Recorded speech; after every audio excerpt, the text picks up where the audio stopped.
Pressure কুকারটা আমি বসিয়ে দিয়েছি আর একটু সর্ষের তেল দিয়েছি একটা তেজপাতা আর কিছুটা আমি গরম মশলা আমি সম্বার করে নেব। দিয়ে একটু নাড়াচাড়া করে নেব, করে নিয়ে তারপর আমি দেখো একটু পেঁয়াজ কুচিয়ে রেখেছি, পেঁয়াজটা আমি দিয়ে দেবো ভাজার জন্য। দেখো পেঁয়াজটা একটুখানি ভাজা ভাজা হয়ে গেছে। এবার আমি রসুন কিছুটা আমি কুচিয়ে নিয়েছি, সেই রসুনটা আমি ভাজা করতে আমি দিয়ে দেবো। রসুনটা একটু ভালো করে একটু ভাজা করে নেব। দেখো রসুনটা কিন্তু একদম ভাজা ভাজা হয়ে গেছে। এবার আমি যেটা আমি করব, আজকে রান্না করছি আমি হচ্ছে মাটন পাতলা ঝোল করব, যার জন্য আমি প্রেশার কুকারে বসিয়েছি। এখানে দেখো 750 মতো মাটন আমি নিয়ে নিয়েছি। ভালো করে আর সমস্ত কিছুতে আমি মাখিয়ে নিয়েছি। যেমন ধরো পেঁয়াজ কুচি, আদা হচ্ছে গ্রেট করে নিয়েছি আর টমেটো দিয়ে, আর এখানে দিয়েছি সামান্য একটু লাল লঙ্কার গুঁড়ো, নুন, হলুদ, আর তোমার হচ্ছে জিরে, সামান্য একটু জিরে দিয়ে, আর একটু কাঁচা সর্ষের তেল দিয়ে, আর কয়েকটা কাঁচা লঙ্কা দিয়েছি, দিয়ে আমি ভালো করে মাখিয়ে কিছুক্ষণ ম্যারিনেশনের জন্য আমি রেখে দিয়েছি। এবার দেখো যেহেতু রসুনটা ভাজা হয়ে গেছে, এবার আমি আস্তে আস্তে আমি মাটনগুলো আমি প্রেশার কুকারে দিয়ে দেবো।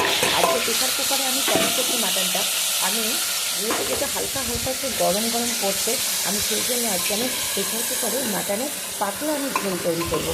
দেখো দিয়ে ভালো করে আমি একটু কষিয়ে নিচ্ছি। প্রেশার কুকারের ঢাকনাটা একটু খুলে নিলাম।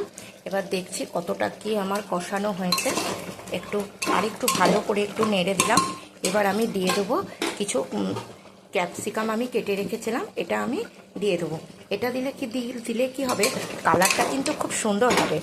কালারটা তোমরা যদি ক্যাপসিকাম দিয়ে যদি মাংস যদি না রান্না করে থাকো, তাহলে তোমরা একবার মানে ক্যাপসিকাম দিয়ে রান্নাটা করে দেখো, খুব সুন্দর কালারটা আসবে। আমি চিকেনেও দিই এবং মাটনেও দিই আমি। আর দেখো এই যে আমি ভেজে রেখেছিলাম আলু, মাটনে তো আলু ছাড়া তো হয় না, এই আলুটাও আমি দিয়ে দেবো। দিয়ে আমি আরেকটু ভালো করে একটু কষিয়ে নেবো।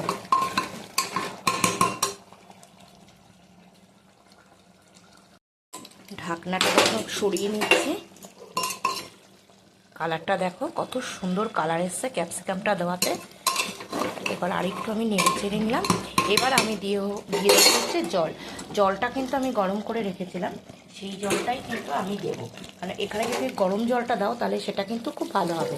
গরম জলটা আমি যেহেতু একটু পাতলা ঝোল করব, ওই জন্য আমি একটু ঝোলটা আমি একটু বেশি দেবো আর কি।